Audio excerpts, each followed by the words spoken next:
দুনিয়ার মধ্যে রাজত্ব করেছেন, সকল মানুষের জিনের সমস্ত প্রাণীদের করছেন কি করেন নাই? আল্লাহ রাব্বুল আলামিন তাকে বিচারকতা শিখিয়ে দিয়েছেন।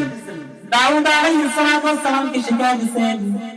আমাদের নবী হযরত মুহাম্মদ সাল্লাল্লাহু আলাইহি ওয়াসাল্লাম তিনি মদিনা মক্কা এগুলা কি করছে? পরিচালনা করছে, কি করেন নাই? বুঝছেন না? উসমান রাদিয়াল্লাহু আনহু তিনিও বাদশাহিত্ব করেছেন, রাজত্ব করেছেন, তারাও দেশ পরিচালনা করেছেন, রাজনীতি করেছেন। ওমর ফারুক রাদিয়াল্লাহু আনহু রাজনীতি করেছেন।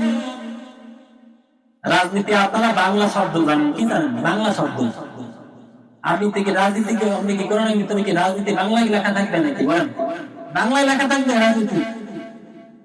কোরআনের ভাষায় কোরআনের মতো বলে দিচ্ছে আল্লাহ তাআলা।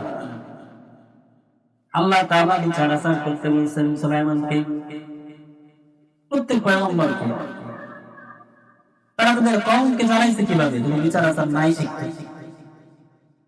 আচ্ছা, আপনারাই তো বলেন যে এমন কিছু নাই যেটা কোরআনের মধ্যে আল্লাহ তাআলা দেয়নি। এই কথা তো আপনারা আগে থেকেই বলেন, স্বীকার করেন সবাই। তাহলে রাজনীতির ক্ষেত্রে এসে কেন আপনারা কথা ঘুরায় ফেলেন? বলেন, হ্যাঁ, রাজনীতির ক্ষেত্রে কথা ঘুরান কি ঘুরান না? কারণ ওইটা তো আমার বিপরীত চলে যেতেছে।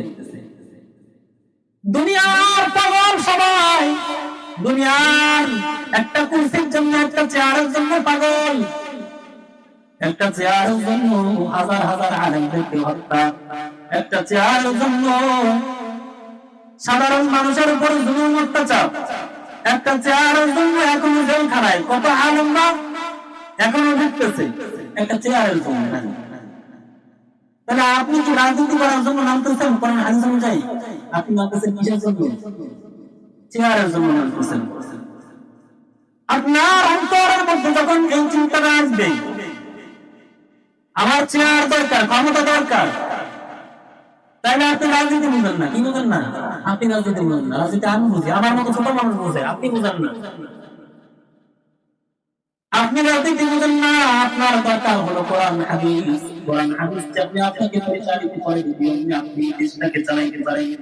অন্য যদি আপনি আপনার সমাজটাকে পরিচালনা করতে পারেন, আপনার গ্রামকে পরিচালনা করতে পারেন, তাহলে আপনি রাজনীতি বুঝেন। কোরআন হাদিস অনুযায়ী বুঝতে হবে সবকিছু। দুনিয়ার লোক অন্তরের মধ্যে,